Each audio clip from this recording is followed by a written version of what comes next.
तो हेलो बच्चों, कैसे हैं आप सब। एक बार फिर से आप सबका स्वागत है द एग्जाम स्ट्रेटेजी में। और मैं एक बार फिर से आपके सामने एक नए वीडियो के साथ हूँ, जिसमें हम लोग ये बात करने वाले हैं कि एग्जाम में आपको अपने नॉलेज रिटेन थिंग और जानकारी के अलावा आपको और कौन सी चीज़ें का ध्यान रखना है, कैसे हम इस पेपर में अपने एग्जाम में, जो ये बहुत कॉन्फिडेंशियल चीज़ है और ऐसी चीज़ है जिसमें आपके लिए कॉन्फिडेंस आपको इस प्रकार का चाहिए कि वो ओवर ना हो जाए। और कई बार हम ऐसी गलतियों कर देते हैं जिससे मैं सब कुछ होने के बाद भी हमारा पेपर डिसबार्ड हो जाता है या हमारा पेपर ही रिजेक्ट हो जाता है, वो सही तरीके से चेक नहीं हो पाता, या फिर हम डिस्क्वालीफाई हो जाते हैं एग्जाम के लिए, या फिर ऐसी कुछ गलतियां करते हैं जिससे हमको बाद में अफसोस होता है कि शायद ये नहीं करते तो शायद हम अच्छा मार्क्स ले आते। इसके अलावा हमको कभी कभी ये भी लगता है कि कुछ हमने ऐसी गलतियां करी हैं, ऐसी छोटी छोटी गलतियां करी हैं कि अगर शायद हमें किसी ने बता दिया होता तो हम ये गलती करने से बच सकते थे। तो आज मैं आपको इन अपने बोर्ड्स के इन मार्क्स को इम्प्रूव करने के लिए, बढ़ाने के लिए, इन्हांस कराने के लिए I have just brought out some points, important point and the things that you have to take care of during the exam.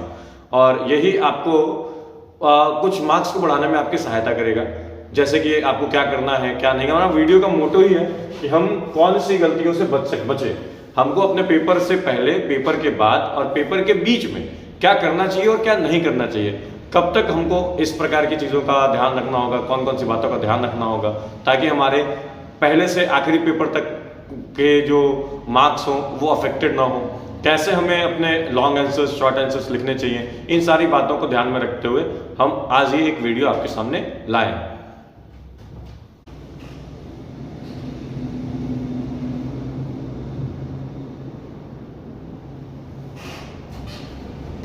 अब हम लोग देखने वाले हैं कि अपने इस 2026 के बोर्ड्स के पेपर के लिए हम सब्जेक्ट वाइज किन बातों का ध्यान रख सकते हैं। तो चलिए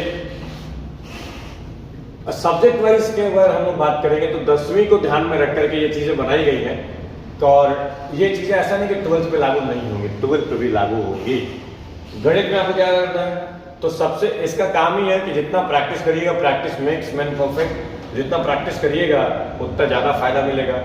और मैथ्स का तो फॉर्मूला ही कॉन्सेप्ट आगे एक चीज है, आपने जितना भी पीवाईक्यूज या क्वेश्चन ऑब्जेक्टिव बनाया रहा होगा, आपने देखा होगा बहुत सारे क्वेश्चन सीधे फॉर्मूले से ही पूछ लिए जाते हैं, सीधा कि 4πr², इनमें से किसका आयतन है या फिर इसका आयतन का फॉर्मूला क्या है, सीधा फॉर्मूला से क्वेश्चन आता है। तो आप इस बात को ध्यान में रख करके सारे फॉर्मूले को रोज एक सारणी बनाए, रोज उसको सुबह शाम करके पढ़िए। पढ़ते पढ़ते चीजें आपको याद हो जाएंगी। ये एकदम प्रैक्टिकली करी गई बात है, इसलिए मैं आपको बता रहा हूं। तो आप क्या करिए, आप अलग से एक फॉर्मूला कॉपी बनाइए, एक नॉर्मल पतली सी कॉपी या पेज बना लीजिए, आप कैसे भी कर लीजिए, बस सबको एक जगह पर इकट्ठा कर लीजिए और रोज उसको 10 मिनट पढ़िए। इससे क्या होगा कि जो सीधे ऑब्जेक्टिव में क्वेश्चन सीधे फॉर्मूले से आ रहे होंगे वो क्वेश्चन आप आराम से सॉल्व कर सकते हैं। तो ये आपके लिए फायदेमंद चीज है। इसके बाद एनसीईआरटी और बीटीबीसी की मतलब जो भी आपकी किताबें आपके पास है, उसका जो एक एग्जाम्पल है वो भी काफी इंपॉर्टेंट होता है। तो एक्सरसाइज से पहले जितने दिए गए एग्जाम्पल्स होते हैं उनको जरूर आप हल करें। आपके टीचर्स ने भी आपको कई दफा कहा है कि एग्जाम्पल इंपॉर्टेंट होते हैं, इनको जरूर बनाओ। आप ही इग्नोर कर देते हैं, ये एग्जाम्पल जब बनाने भी जाते हैं तो उसको सीधा उतार लेते हैं और दिखा देते हैं कि sir I have done, I have completed my task. ऐसे करने से आपके दिमाग के अंदर वो चीज नहीं जाती। एक बात आप दिमाग के अंदर बैठा लो कि आपने अपना दिमाग जहां खर्च किया है वो चीज आप कभी नहीं भूलोगे, ये एकदम कंफर्म बात है। अगर आपने दिमाग खर्च नहीं किया, बस मान लेकर होता है, तो वो चीज आपको तुरंत तो याद रहेगी, लेकिन कुछ समय के बाद आप भूल जाइएगा। दिमाग आपने खर्च नहीं किया तो आपको याद ही नहीं रहने वाला, आपके दिमाग पे उसका निशान ही नहीं पड़ा। इसीलिए दिमाग खर्च करना जरूरी है। तो एग्जाम्पल्स को जरूर सॉल्व करें, उसको सॉल्व एग्जाम्पल की समझने का कोशिश करें कि ये कैसे हुआ, और नहीं आता आप टीचर्स की सहायता लीजिए, क्योंकि बहुत सारे एग्जाम्पल्स आपके सीधे बोर्ड्स एग्जाम में देखे गए हैं। इसके बाद हम बात करते हैं ट्रिगोनोमेट्री और सांख्यिकी एंड स्टैटिस्टिक्स का। इन दो चैप्टर्स का वेटेज काफी ज्यादा है और स्कोरिंग भी है, इसीलिए इन पे फॉर्मूले और इनके प्रैक्टिसेस को आप ज्यादा से ज्यादा दोहराएं। अब हम लोग साइंस का बात करते हैं। साइंस में डायग्राम और लॉजिक्स काफी ज्यादा है। क्या भाई, कैसे तो इनको रटे नहीं बल्कि समझने पे ध्यान दें। फिजिक्स में क्या करना है आपको, तो न्यूमेरिकल्स के लिए लाइट और इलेक्ट्रिसिटी यानी कि विद्युत दो चैप्टर है, इनके फॉर्मूले का प्रैक्टिस जरूर करें। वही मैथ की तरह इनका लिस्ट बनाए और उनको उनके पे सीधे सीधे फॉर्मूला बेस्ड क्वेश्चंस जो होंगे उनको सॉल्व करने की कोशिश करें। सारे एसआई यूनिट्स की एक लिस्ट बनाएं और उन सारे एसआई मात्रकों की सूची बना करके आप उनको याद कर लें, क्योंकि एसआई मात्रक भी सीधे सीधे पूछे गए हैं और इसके गवाह आप खुद, आपने कई पेपर देखा होगा, एसआई मात्रक सीधे क्वेश्चन में पूछे जाते हैं, कोई घुमा फिरा करके नहीं। तो जैसे मान लीजिए आप पूछ रहे थे आपका कि इनमें से कौन प्रतिरोध का मात्रक है, चाल का एसआई मात्रक क्या, ये पूछे गए सवाल है, आपको भरोसा नहीं होगा, लेकिन आपके बोर्ड्स में ऐसे सवाल भी आते हैं जो सीधे स्कोरिंग मार्क्स है। तो आप सारे एसआई यूनिट की लिस्ट बनाइए और आप अपने एग्जाम के लिए उसको रेडी हो जाइए, कोई समस्या नहीं है। बायोलॉजी में आपको क्या ध्यान रखना है, तो आपके बायो के डायग्राम बहुत इंपॉर्टेंट होते हैं। कौन कौन से, जैसे कि एग्जाम्पल के तौर पर लिया गया है पाचन तंत्र का डायग्राम, मस्तिष्क का डायग्राम, पुष्प की संरचना का डायग्राम। अगर प्रश्न आपका 5 नंबर का है तो डायग्राम जरूर बनाइए, नहीं कहे तो भी बनाइए और अच्छे से लेबलिंग कीजिए। और साइंस मैथ ऐसे पेपर्स हैं जिनमें आप अपने इंस्ट्रूमेंट बॉक्स पूरे औजार के साथ लेकर के जाइए, इरेजर, पेंसिल, शार्पनर, सब कुछ, कलर्स भी। इसके अलावा नामकरण यानी लेबलिंग साफ साफ करिए, इन्हीं के उल्टा पुल्टा जैसे आप स्कूल के टेस्ट में करते हैं वैसे करिएगा, फिर वही नंबर जितना टेस्ट में आया उतना ही आएगा। केमिस्ट्री में आप क्या ध्यान रखिए, तो फिर वही काम, आप अपने संतुलित समीकरण और सामान्य रासायनिक सूत्र जैसे कि plaster of Paris, bleaching powder, baking soda, ये सब का फॉर्मूला जरूर याद रखिए, क्योंकि केमिस्ट्री से सीधा फॉर्मूला पूछता है आपका बोर्ड। जैसे इनमें से धोवन सोडा का फॉर्मूला कौन है, इनमें से विरंजक चूर्ण कौन है, इनमें कौन सा यौगिक जो है उसमें जो जल के कितने अणु पाए जाते हैं, इसमें से जंग का फॉर्मूला, रस्ट का फॉर्मूला कौन सा है। तो ये पूरे केमिस्ट्री के चैप्टर से अब इंपॉर्टेंट केमिकल इक्वेशंस का, केमिकल फॉर्मूला का लिस्ट बना लीजिए और उनको मेमोराइज करिए, पढ़िए। ये आपके कई मार्क्स बढ़ाएंगे। आप मेरी बात मतलब प्रैक्टिकली देखी गई है, ये सही है, तो आपके लिए भी फायदेमंद होगी। क्लास 12th के लिए भी सेम चीज है, 12th में भी ये चीज देखी गई है। सामाजिक विज्ञान का अगर हम बात करें तो इसमें पॉइंट में आंसर देना और मैप वर्क बहुत जरूरी है। जैसे इसमें आप फालतू का कहानी लिखने से बचिए और फैक्ट्स पर ध्यान दीजिए। क्या तरीका है, लंबे उत्तर को हमेशा पॉइंट वाइज लिखिए, जैसे बिंदु बना बना करके आप कोशिश करिए लिखने का। अगर पैराग्राफ में आप लिखने की कोशिश करेंगे तो आपके नंबर कटने का डर बना रहेगा, तो पैराग्राफ में नहीं बल्कि हमेशा बिंदु में लिखने पे फोकस कीजिए। अब मान लीजिए आप गलती क्या करते हैं, अगर आप पूरा पेज एक ही पैराग्राफ में भर देते हैं तो ये आंसर लिखने का गलत तरीका है, ऐसा नहीं होता है। आंसर लिखने का सही तरीका क्या है, तो सही तरीका मान लीजिए सबसे पहले आप उसकी भूमिका दीजिए, मतलब 4-5 मुख्य बिंदु जो होंगे ऐसे पॉइंट बना करके उनके आंसर्स लिखिए, लास्ट में निष्कर्ष भी बताइए। अगर आप ये क्लियर करने में सक्षम रह जाते हैं तो आपको टॉप होने से कोई रोकने वाला नहीं है। आगे मैं उन आंसर्स को लिखने का पैटर्न भी बताऊंगा, फॉर्मेट भी बताऊंगा ये कैसे है। चलिए, इतिहास में क्या ध्यान रखना है, तारीखें और घटनाएं बहुत जरूरी है। जैसे यूरोप में राष्ट्रवाद और भारत में राष्ट्रवाद, ये चैप्टर बहुत इंपॉर्टेंट है और अगर आप इनके ऑब्जेक्टिव्स कर लेते हैं तो आपके लिए बहुत फायदा है। मैं एक वीडियो आपको दे दूंगा, एसएसटी के वीडियो ही रहेगा, उसमें चाहे कोई बोले ना बोले, लेकिन क्वेश्चंस की पूरी लिस्ट रहेगी, सारे पीवाईक्यूज की, सारे ईयर्स की, डेट्स की, जो आपके लिए काफी फायदेमंद होंगे। आप उनको एग्जाम के 2 दिन पहले भी याद कर लेंगे तो आपके मार्क्स पक्के होने वाले हैं। तो ये इसके अलावा मानचित्र में आप क्या ध्यान रखेंगे, तो प्रमुख बांध, मिट्टी के प्रकार और फसल के उत्पादक राज्य, इन सबको मैप पे भरने का प्रैक्टिस पहले से ही करके रखें। ये आपके फ्री के नंबर है, अगर आप प्रैक्टिस कर लीजिएगा तो इन नंबर को कोई काटने वाला नहीं है। हिंदी इंग्लिश में आप क्या ध्यान रखिएगा, तो व्याकरण और लेखक परिचय ये बहुत जरूरी चीज है। इनके अलावा आपके जो टेक्स्ट बुक है, पाठ्य पुस्तक है, पुस्तिका है, उसके कहानी, गद्य या पद्य जो भी है, उनके लेखक के नाम आपको एकदम आपकी जुबान पे रहनी चाहिए, हिंदी में भी और इंग्लिश में भी। ये आपके सीधे कई मार्क्स बढ़ाते हैं। लेखक परिचय से कई बार ऐसा देखा गया है कि लेखक, कवि का नाम, जन्म मृत्यु की तारीख और उनकी प्रमुख रचना, ये 3 चीजें आपके लिए बहुत जरूरी है। ऑब्जेक्टिव में इनको 10 से 15 नंबर केवल यही पूछे जाते हैं। तो आप आज ही उन सब की लिस्ट बना लीजिए, चाहे 12th का एग्जाम देने वाले हो या 10th का एग्जाम देने वाले हो, ये आपके लिए बहुत जरूरी चीज है। व्याकरण में आप क्या ध्यान रखिए, हिंदी व्याकरण में, तो हिंदी व्याकरण में आपको ध्यान रखना है संधि, समास, उन्होंने ऑलरेडी 300, 350, 400 के आसपास क्वेश्चन इन सब ग्रामर में बेस्ड पीवाईक्यूज करवा लिया है मैंने आपके, जो 10th 12th दोनों के लिए इंपॉर्टेंट है। समास, उपसर्ग, प्रत्यय और पर्यायवाची, इन शब्दों का जितना ज्यादा हो सकता है प्रैक्टिस करिए, क्योंकि ऑब्जेक्टिव का 50% जो हिस्सा होता है वो व्याकरण से होता है। और ये मैंने गिन के देखा हुआ है कि लगभग 100 में से 47-48 क्वेश्चन ग्रामर से होते हैं और लगभग 50 के आसपास क्वेश्चन ही उससे रहते हैं। तो लगभग 50-50 का रेशियो रहता है ग्रामर और सब्जेक्ट का। निबंध और पत्र में से पिछले 5 सालों में जितने भी निबंध पूछे गए हैं, जैसे कि प्रदूषण, दहेज प्रथा, अनुशासन, ये रिपीटेड होते हैं। 3-4 ऑप्शन रहेंगे, उनमें एक बार ये ना कोई आ ही जाएगा। तो आप 2-3 निबंध रखिए, एकदम कंफर्म करके याद कर लीजिए, और उनके आवेदन पत्र कैसे लिखते हैं उसका प्रारूप भी देख लीजिए। चलिए, कुछ बोनस टिप भी है हमारे पास। ओएमआर शीट की प्रैक्टिस करना, आप कर भी रहे होंगे या कर चुके होंगे, नहीं किए हो तो बिना देर किए कर लीजिए, क्योंकि अगर आप मॉडल पेपर को असली ओएमआर शीट की तरह दिखने वाला पेपर बाजार में ला करके और अगर आप प्रैक्टिस नहीं करते हैं और गोले भरने में कोई गलती कर देते हैं, और तो आपका एक तो धीरे धीरे गोला करते हैं प्रैक्टिस नहीं होने की वजह से, दूसरा हड़बड़ी में गड़बड़ कर देते हैं, गलती कर देते हैं, जिससे हमारा ओएमआर ही कैंसिल हो जाता है, क्योंकि दूसरा ओएमआर देने का कोई ऑप्शन नहीं होता है। तो ये बहुत प्रॉब्लम की बात है। एक बार ये भी ध्यान रखिएगा कि अगर आपको ओएमआर भरने में कोई दिक्कत आ रही हो तो आप तुरंत अपने इन्विजिलेटर, आपके क्लास में, आपके कक्ष में जो टीचर्स होंगे जो आपके लिए वहां पे रखे गए हैं, उन टीचर्स से आप सहायता ले सकते हैं कि सर ये मेरे को प्रॉब्लम हो रहा है, मेरे को समझा दीजिए कैसे होगा।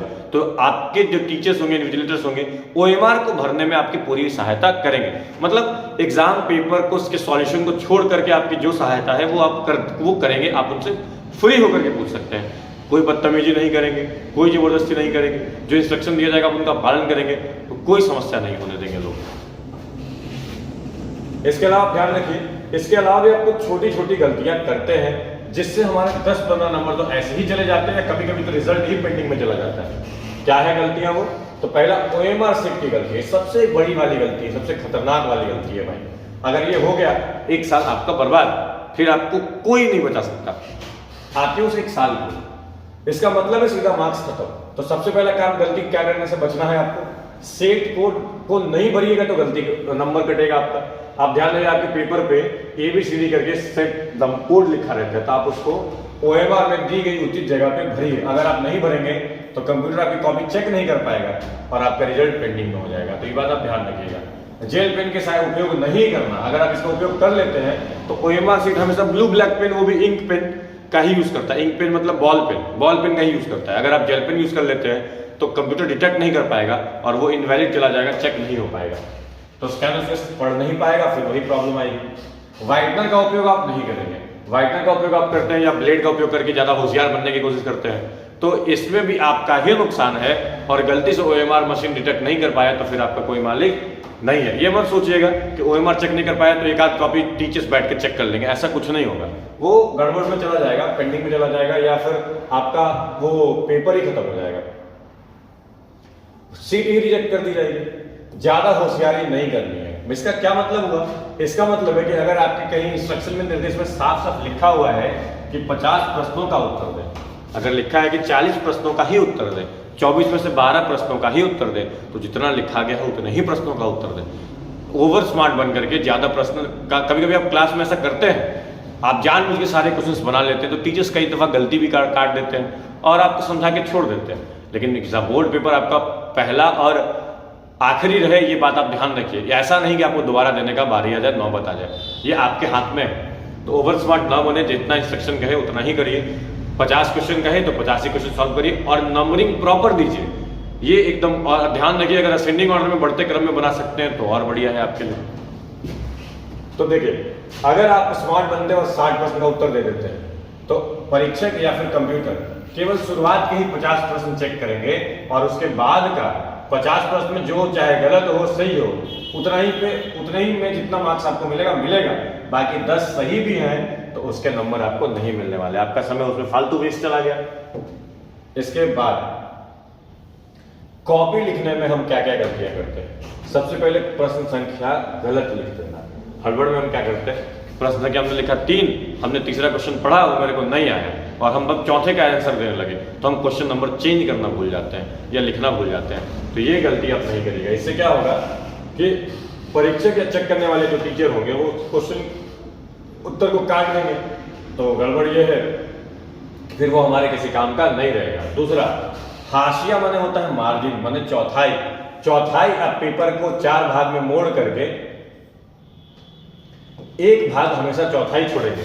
अगर आप चौथाई नहीं छोड़ते हैं तो आपका पेपर में मार्क्स कटना तय माना जाता है। तो आप चौथाई जरूर छोड़े और साफ प्रश्न संख्या लिखें, जैसे इस प्रकार से अब कॉपी के बीच में खाली पन्ने छोड़ना, कभी कभी छात्र गलती से, जानबूझ के कि गलती से बीच में एक पेज खाली छोड़ देते हैं और अगले पेज पे लिख देते हैं। तो कभी कभी ऐसा हुआ कि परीक्षक चेक करने वाले को लगा कि हमने चेक कॉपी पलटे और ये पेज खाली रह गया, तो मतलब अब कॉपी खत्म हो गई, अब उत्तर नहीं है, और वो उतने पे बंद करके जितना आया उतना ही आपका मार्क्स दे देंगे। तो इससे प्रॉब्लम ये आएगी कि आपका आंसर उसमें रहते हुए भी चेक नहीं हो पाएगा और आपके मार्क्स सीधे खत्म हो जाएंगे। फिर रिजल्ट आएगा, फिर आप उसको चैलेंज करेंगे, फिर आप उसका फाइन भरेंगे, फिर आप वो आपका सुधार होगा, फिर रिजल्ट आएगा, ये बहुत लॉन्ग प्रोसेस हो जाएगा।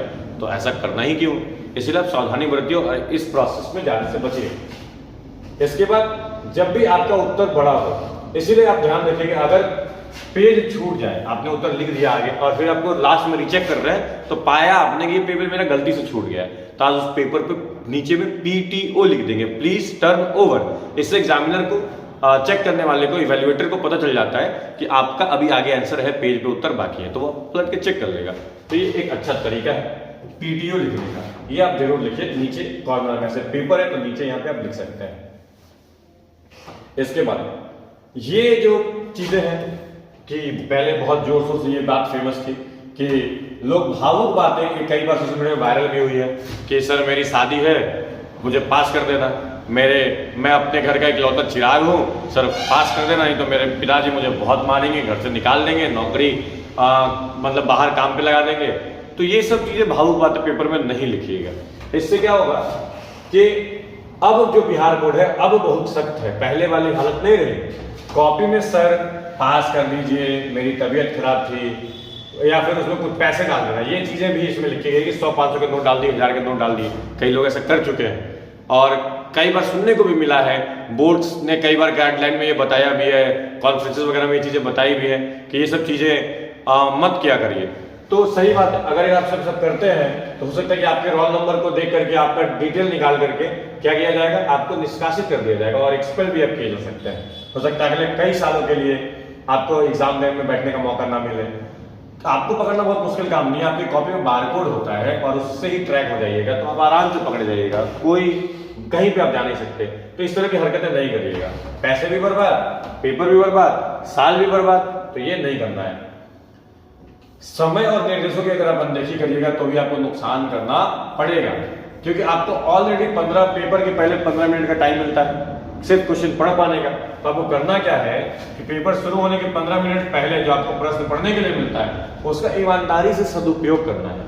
आपको प्रश्न पत्र पढ़ना है, इसमें लिखने की कोशिश करते हैं कुछ बच्चे, बट आपको करना नहीं है, क्योंकि ये गलत है। इस समय का उपयोग यह तय करने में करें कि कौन सा प्रश्न छोड़ना है और कौन सा हल करना है। एकदम सही बात है। आपको शुरुआत के 15 मिनट जो प्रश्न पढ़ने के लिए मिले हैं पेपर को, आप उसमें ये तय कर लीजिए कौन सा प्रश्न हमसे बनने वाला है और कौन सा नहीं बनने वाला है। आप बहुत हुआ तो क्वेश्चन में एक डॉट देते चले जाइए कि मैं ये बनाऊंगा, ये नहीं बनाऊंगा, ये बनाऊंगा, ये बनाऊंगा, और जो नहीं बनाऊंगा वो उस पर कुछ नहीं करना है। इससे आपको एग्जैक्ट टाइम आपका एग्जाम जब शुरू हो जाएगा, जब आप कॉपी OMR आपको मिल चुका होगा, आप उसको खोल पाएंगे, लिख पाने की आज़ादी मिल जाएगी, तो आपको पेपर को सॉल्व करने में सुविधा मिलेगी और 15 मिनट का सदुपयोग होगा, आपको ये बेनिफिट देगा। तो जल्दबाजी करने से बचिए, गलतियों से बचिए, एग्जाम में अच्छे मार्क्स की तरफ बढ़िए। और इसके बाद कुछ और चीज़ें हैं जिसका डिस्कशन हम लोग अगले वीडियो में करेंगे। तब तक के लिए आप लोग तैयारी में लगे रहिए। धन्यवाद।